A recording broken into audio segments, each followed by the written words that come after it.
Hi, I'm Kelsey Mays for Cars.com here at the 2013 LA Auto Show with a familiar sight in the 9th generation Honda Civic. But this is the second update in 2 successive years now for the Civic. Last year, all Civics got an interior upgrade and some visual changes for the sedan. Now it's time for visual changes to come to the Honda Civic Coupe, which also gets some multimedia and drivetrain updates that carry over to the sedan. We'll take you through all of that. On the Coupe, Honda says it revised the mirrors, the hood, the headlights, the grille, the fenders, the bumpers. A lot of new things going on here. The results kind of tied together, the headlights and the grille a little bit better. A lot going on here in the bumpers and kind of this outboard section here which houses the fog lights. See what you think.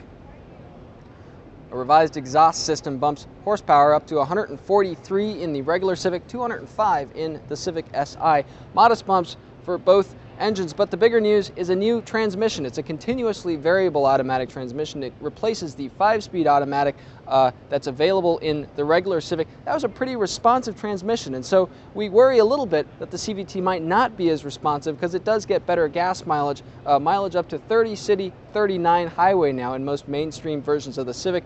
Pretty competitive with the rest of the segment. That said, Honda's foray into CVTs so far with the Accord has been pretty well received, a pretty responsive transmission there, so we're hoping the same thing can be said for the Civic. Available now are a couple new technologies. First of all is Honda's Lane Watch system, taken from the Accord and other vehicles. It puts a little camera over on the passenger side right mirror, shows you essentially what's in your blind spot here, activates automatically when you press your turn signal to change lanes to the right. Also, where that goes, and showing other things here, is a 7-inch touchscreen. Comes with or without navigation. Bit bigger than the touchscreen before. There's still a secondary screen up here that can show things like music information, stuff like that. One thing we aren't big fans of here is some of the controls alongside of the touchscreen. They employ now capacitive touch buttons, including for things like volume. So instead of just turning a simple knob to change the volume a lot, you're going to have to sit here and do this for a while. Not a lot of fun.